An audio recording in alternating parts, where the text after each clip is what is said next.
Fascism was created by Benito Mussolini, and it celebrates patriotism, the military, and the superiority of the people of that nation that fascism develops in. Usually, race and all of this takes place under an autocratic government or dictatorship, so, basically America already had been fascist, but is becoming more so. Up until now, there had been enough right-wing white people to maintain the fascist state somewhat democratically. But now that white people are making up less of the population, those people on the right who want to cling to power need to take away the rights of others. In Italy and Germany and Spain, fascism developed because of the declining empires each people were in.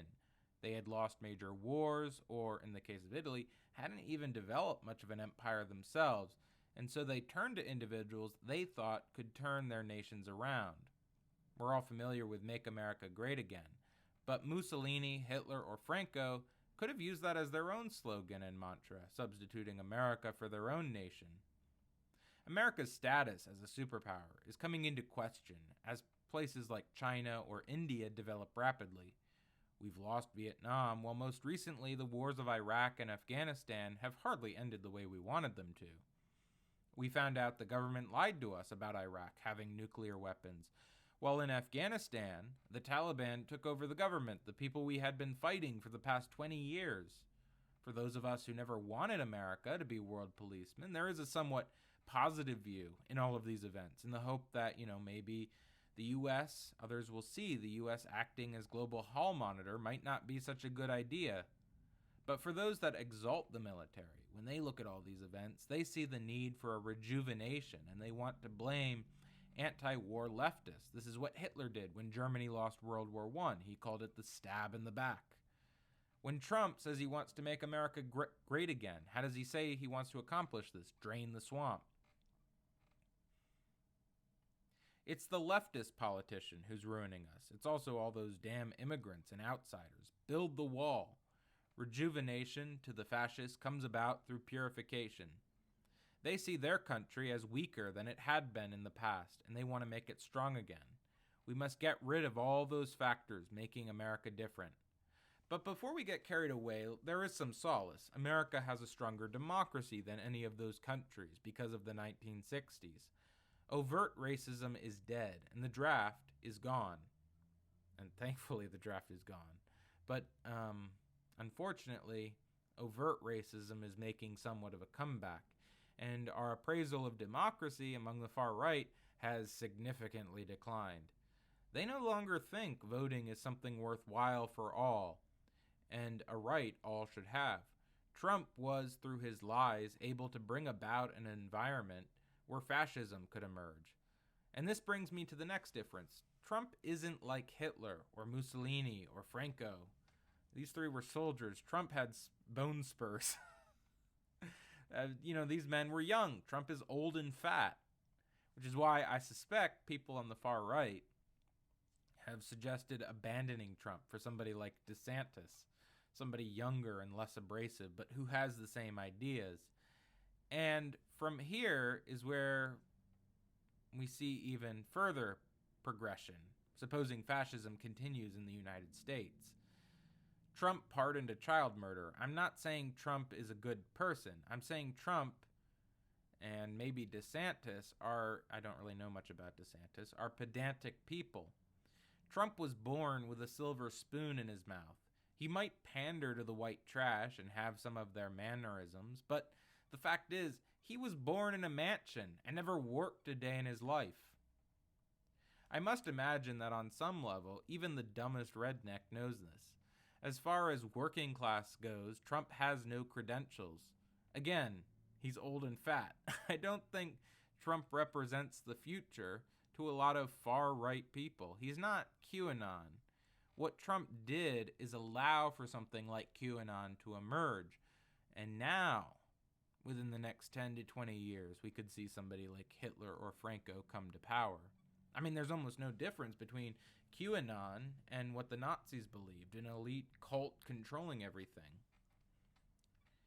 It just lacks anti-Semitism, which isn't a requirement for fascism. Italians, Japanese, and Spanish weren't anti-Semitic. I mean, I guess they went along with it because they were allied to Germany. Even the Germans' final solution came after trying to expel the Jews and failing to do that. With a lot of Jews in Israel, they don't really present much of a threat or an effective scapegoat. I don't know, maybe hatred of the Jews will come back. Israel has a massive influence over the Republican Party, so, we'll see. Another difference is that American democracy is very old and has a long history of activism that's been expanded over the years. Germany and Italy had very young democracies, so there wasn't a significant portion of their public that idolized democracy like we do in the States. For them, democracy was just a bunch of fat rich men doing nothing, which, okay, that's a common view here in the States. But we also have another image, which is that of Lincoln and FDR fighting for human rights. Germany didn't have a Lincoln in their history when Hitler rose to power. Germany had, for much of its history, been an absolute monarchy. We have models to fall back upon, blueprints for change. Frederick Douglass, Malcolm X, Fred Hampton. I mean, it's dangerous work. 2 of those were killed, which is why... All right, let me get to the final point here.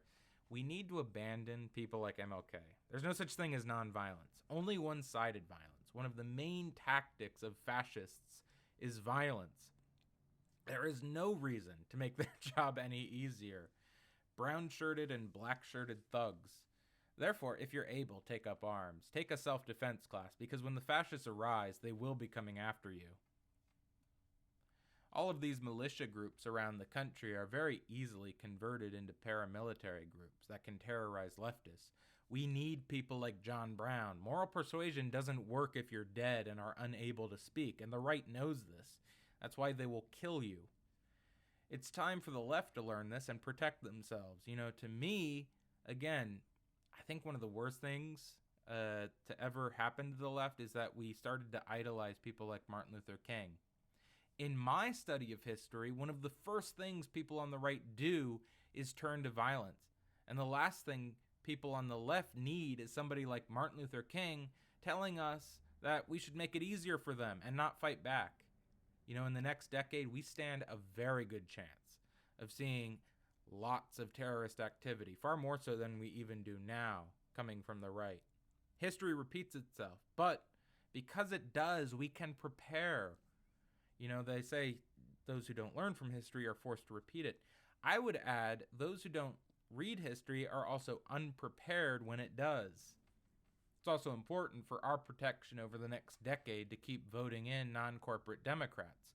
The reason the right has so much power is because they are backed by money from corporations, because what they espouse is in large part beneficial to the wealthy.